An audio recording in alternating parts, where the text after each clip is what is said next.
నుంచి 22 వరకు పోషణ అభియాన్ ఆధ్వర్యంలో పోషణ పక్షం కార్యక్రమాన్ని విజయవంతం చేయాలని జిల్లా అధికారులను జిల్లా అదనపు కలెక్టర్ ఆదేశించారు. కలెక్టర్ కార్యాలయంలోని సమావేశ మందిరంలో మహిళా, స్త్రీ, శిశు సంక్షేమ, వికలాంగుల, వయోవృద్ధుల సంక్షేమ శాఖ, వైద్య శాఖ, పంచాయతీ రాజ్ శాఖ, జిల్లా గ్రామీణ అభివృద్ధి సంస్థ అధికారులతో సమావేశం నిర్వహించారు. ఏప్రిల్ 8 నుంచి 22 వరకు జిల్లా వ్యాప్తంగా పోషణ పక్షం కార్యక్రమాలను నిర్వహించి, గర్భిణీ స్త్రీలకు చిన్న పిల్లలకు దీని ఉద్దేశాన్ని అవగాహన కల్పించాలని అధికారులను ఆదేశించారు. గర్భిణులు, బాలింతలు, కిశోర బాలికలకు పోషకాహార అవసరాలను వివరించాలన్నారు.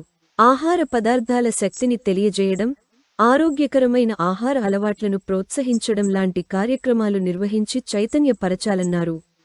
ఈ కార్యక్రమంలో డిడబ్ల్యూఓ లలిత కుమారి, డిఆర్డీఓ జ్యోతి, జిల్లా వైద్యాధికారి గాయత్రి దేవి, జడ్పీ సీఈఓ జానకిరెడ్డి, ఇంజనీరింగ్ శాఖ అధికారులు, సిడిపిఓలు, వివిధ శాఖల అధికారులు, సిబ్బంది తదితరులు పాల్గొన్నారు. 19 ఏప్రిల్ రోజున ఈ కార్యక్రమం చేయాలని చెప్పి నేను బోత్ డిపార్ట్మెంట్స్ని రిక్వెస్ట్ చేస్తున్నాను.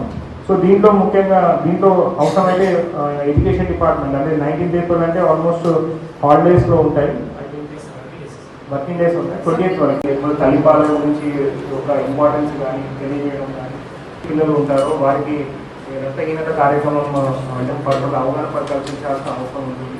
సో ఇట్లా మనకు టీమ్ 1లో ఎక్కువ మనం mental health department and women and child welfare department తోటి మనం కోఆపరేట్ చేసుకొని ఈ ప్రోగ్రామ్స్ మనం కండక్ట్ చేయాల్సి ఉంటుంది. అట్లాగే టీమ్ 2 అనేది మనకి బెనిఫిషియరీ వైజ్ ప్రోగ్రామ్స్ పెట్టారు. ఈ టీమ్ 2 అనేది మనకు ముఖ్యంగా 12th ఏప్రిల్ నుంచి మనకు ఉంటుంది. 12th ఏప్రిల్ మనకి 14th ఏప్రిల్ మనకు ఉంటుంది. ఈ 12th, 13th, 14th రోజున మనకు ముఖ్యంగా డిఆర్డీఓ నుంచి అండ్ అట్లాగే 3D మెప్మా నుంచి మనకు ఎక్కువగా పార్టిసిపేషన్ అనేది, కోఆర్డినేషన్ అనేది అవసరం పడుతుంది. సో ఇందులో ముఖ్యంగా అక్కడ మన పోషక్ ట్రాకర్లో ఎవరైతే బెనిఫిషరీస్ ఉంటారో వాళ్ళని మనము ట్రాక్ చేయడము అండ్ అట్లాగే వాళ్ళతోటి సమావేశాలు నిర్వహించడము, అందులో ఉన్నటువంటి ఫ్యామిలీ మెంబర్స్ నుంచి మన ఎస్ఎన్జీ గ్రూప్ మెంబర్స్ని అక్కడ ఉన్నటువంటి వాళ్ళని ఇన్వాల్వ్ చేసుకుంటూ, మెప్మాలో ఉన్నటువంటి వాళ్ళని కూడా ఇన్వాల్వ్ చేసుకుంటూ ఈ యొక్క ప్రోగ్రామ్స్ని మనం కండక్ట్ చేయాల్సి ఉంటుంది. సో ఎస్పెషల్లీ దీంట్లో ఐ థింక్ మండే కార్యక్రమానికి ఒక స్పెషల్ డ్రైవ్ కండక్ట్ చేయమని చెప్పారు. ఇందులో ఆశా వర్కర్స్ అండ్ అంగన్వాడీ వర్కర్స్తో పాటుగా మహిళా మన డిఆర్డీఓ నుంచి మెప్మా నుంచి కూడా పార్టిసిపెంట్స్ని మనం చేసుకొని వారికి ఈ కార్యక్రమం నిర్వహించుకోవాల్సిన అవసరం ఉంటుంది. సో నెక్స్ట్ 15th ఏప్రిల్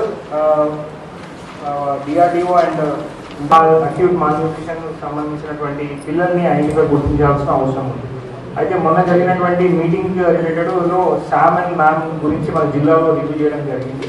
అయితే ఇప్పుడు చూస్తే అంత పెద్దగా డిఫరెన్స్ ఏం లేదు. లాస్ట్ క్వార్టర్లో జాన్, ఫెబ్, మార్చ్ రిపోర్ట్ చూస్తే సో మనకి పెద్దగా ఏమి డిఫరెన్స్ లేదు. ప్లస్ మనం కొన్ని ప్రాజెక్ట్స్లో ఇంకా పెరిగింది. ఐదర్ మనం ఐషన్ అభియాన్లో వాళ్ళకి అక్కడ ఎఫెక్టివ్గా వాళ్ళకి అక్కడ ఇంప్లిమెంటేషన్ జరగట్లేదని అనుకోవాలి. సో ఈ రెండింటి మీద కన్సర్న్ ప్రాజెక్ట్ వాళ్ళు ఒకసారి చెప్పాల్సిన అవసరం ఉంది. పోషణ జాతర కార్యక్రమం 16th రోజు చేయాల్సిన అవసరం ఉంటుంది. అట్లాగే ఆకలి పరీక్ష నిర్వహణ, సిమ్యామ్ అండ్ ఎస్ఎస్ఎఫ్టీ ప్రోటోకాల్ ప్రకారంగా పిల్లల హంగ్రీ ఇండెక్స్ ఏంటి అనేది కూడా పిల్లల దాంట్లో 17th రోజులో చేయాల్సిన అవసరం ఉంది. నెక్స్ట్ థీమ్ 4 వచ్చేసి పిల్లల ఉపకాయాన్ని తగ్గించడానికి ఆరోగ్యకరమైన జీవన శైలి. ఇప్పుడు మీరు అందరూ చూస్తే ఆల్మోస్ట్ మనకు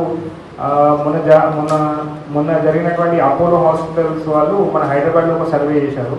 44,000 మెంబర్స్ని వాళ్ళు సర్వే చేయడం జరిగింది ఆల్ ఏజ్ గ్రూప్స్. సో అందులో చేస్తే nearly 60% of the people are obese are found to be obese.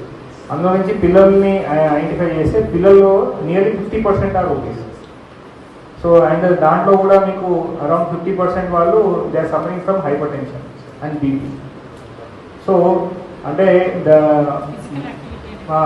Life స్టైల్లో ఫుడ్ కానీ లేకపోతే ఫిజికల్ యాక్టివిటీ లేకపోవడం దీని యొక్క ప్రధానమైనటువంటి కారణంగా వాళ్ళు తెలుపుతున్నారు.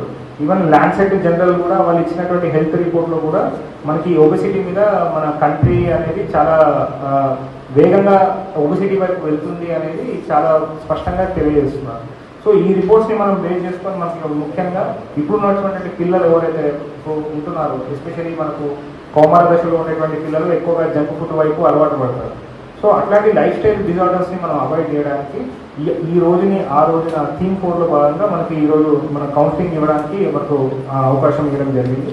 సో దాని గురించి మనం అక్కడ ఆ రోజు 18th రోజున all Vivo group members and అట్లాగే మెప్పా నుంచి మనం మీటింగ్స్ అక్కడ పెట్టుకోవాలి.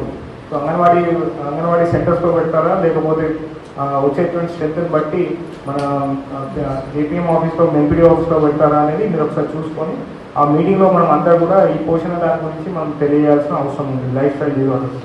సో అట్లాగే దాంతోపాటుగా లైఫ్ స్టైల్లో దాంట్లో మనం ఎక్సర్సైజ్ అనేది రెగ్యులర్గా చేయాలి కాబట్టి దాని ఎక్సర్సైజ్ యొక్క ఇంపార్టెన్స్ని మనం 18th ఏప్రిల్ రోజున మనము చేయాలి. దాంట్లోనే మనం యోగా కూడా ఆ రోజు మనం చేయవచ్చు మనము. సో ఆ రోజు మనం ఆ కౌన్సిలింగ్ చెప్పుకుంటూ యోగా యొక్క ఇంపార్టెన్స్ అండ్ యోగా యొక్క ఎక్సర్సైజ్ యొక్క ఇంపార్టెన్స్ని తెలియజేస్తూ ఆ రోజు అవసరమైతే ఫిజికల్గా ఒక